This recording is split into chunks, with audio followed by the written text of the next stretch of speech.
Hello friends, സുഗമോദേവി സീരിയലിൻ്റെ ഇന്നത്തെ എപ്പിസോഡിലേക്ക് എല്ലാവർക്കും സ്വാഗതം. അങ്ങനെ രജനി വിളിച്ച കാര്യം പ്രഭാവതി സിദ്ധാർത്ഥനോട് വന്ന് പറയുന്നു. താൻ ഈ വീട് വിട്ട് രജനിയുടെയോ ചന്ദ്രമതിയുടെ വീട്ടിലേക്ക് ഇറങ്ങിപ്പോവുകയാണെന്ന് പ്രഭാവതി ഭീഷണിപ്പെടുത്തുന്നു. ഇത് കേട്ട് ദേവിക ആകെ ഞെട്ടി നിൽക്കുകയാണ്. നന്ദനെ കാണാത്തതിൽ ഈ വീട്ടിലാർക്കും വിഷമമോ ടെൻഷനോ ഇല്ലെന്ന് പ്രഭാവതി കുറ്റപ്പെടുത്തുന്നു. താൻ ആദ്യം ഇറങ്ങിപ്പോകാനും തനിക്ക് പിന്നാലെ താനും വരാമെന്ന് സിദ്ധാർത്ഥൻ മറുപടി നൽകുന്നു. ഈ ബഹളത്തിനിടയിൽ ഹരിവക്കീൽ ദേവികയുടെ ഫോണിലേക്ക് വിളിക്കുന്നു. എന്നാൽ സിദ്ധാർത്ഥൻ മനഃപൂർവ്വം ആ കോൾ കട്ടാക്കി കളയുന്നു. നിങ്ങൾ മൂന്നുപേരും ചേർന്ന് നാടകം കളിക്കുകയാണെന്ന് പ്രഭാവതി ആരോപിക്കുമ്പോൾ സിദ്ധാർത്ഥൻ അവിടെ നിന്നും ദേഷ്യപ്പെട്ടു പോകുന്നു.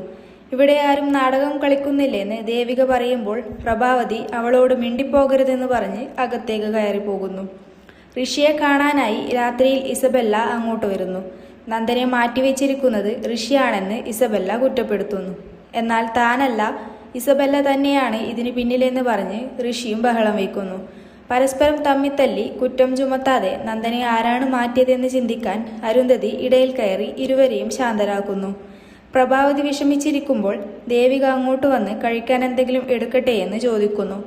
എനിക്കെൻ്റെ മോനെ തരാൻ പറ്റുമോ എന്ന് പ്രഭാവതി ചോദിക്കുമ്പോൾ നന്ദുവിനെ ജീവനോടെ തന്നെ അമ്മയുടെ മുന്നിലെത്തിക്കുമെന്ന് ദേവിക വാക്ക് നൽകുന്നു. ദേവിക പുറത്ത് കാണിക്കുന്നില്ലെങ്കിലും അവളും തകർന്നിരിക്കുകയാണെന്നും അവൾ പറഞ്ഞ വാക്ക് വിശ്വസിക്കാമെന്നും സിദ്ധാർത്ഥൻ പ്രഭാവതിയോട് പറയുന്നു. അരുന്ധതി തൻ്റെ മനസ്സിലെ സംശയങ്ങൾ ഋഷി, ഇസബെല്ല, കെവിൻ എന്നിവരുമായി പങ്കുവയ്ക്കുന്നു. ഹരിവക്കൽ ചോദിച്ച ചോദ്യങ്ങൾ ഒരു പോലീസ് ഓഫീസറെ പോലെ മുനവെച്ചുള്ളതായിരുന്നു എന്ന് അവർ ഓർക്കുന്നു.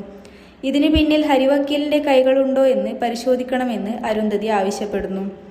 നന്ദനെ കാണാതായ വിഷമത്തിൽ രാത്രി ഭക്ഷണം കഴിക്കില്ലെന്ന് രജനി വാശി പിടിക്കുന്നു. ഗർഭിണിയായ രജനിയോട് കുഞ്ഞിന് വേണ്ടിയെങ്കിലും കഴിക്കാൻ ഗിരി ആവശ്യപ്പെടുന്നു. രജനി കഴിച്ചില്ലെങ്കിൽ താനും കഴിക്കില്ലെന്ന് ഗിരി വാശി കാണിച്ചപ്പോൾ രജനി ഒടുവിൽ ഭക്ഷണം കഴിക്കാൻ സമ്മതിക്കുന്നു. റൂമിലേക്ക് വരുന്ന ഋഷി ഒരു ഭ്രാന്തനെ പോലെ അലറി വിളിക്കുന്നു. നന്ദൻ തൻ്റെ പ്ലാനിംഗ് മനസ്സിലാക്കി തന്നെ പാഠം പഠിപ്പിക്കാൻ പോയതാണെന്ന് അവൻ കരുതുന്നു.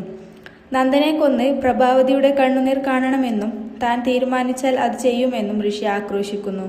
അവൻ്റെ ഈ മാനസിക നില തെറ്റിയുള്ള പെരുമാറ്റം കണ്ട് അരുന്ധതി ആകെ ഞെട്ടി നിൽക്കുകയാണ്. നന്ദൻ അപകടത്തിലൊടുവിൽ നന്ദനെ ഒരു കൂട്ടം ചെറുപ്പക്കാർ ചേർന്ന് പിടികൂടി ക്രൂരമായി മർദ്ദിക്കുന്നതാണ് കാണിക്കുന്നത്.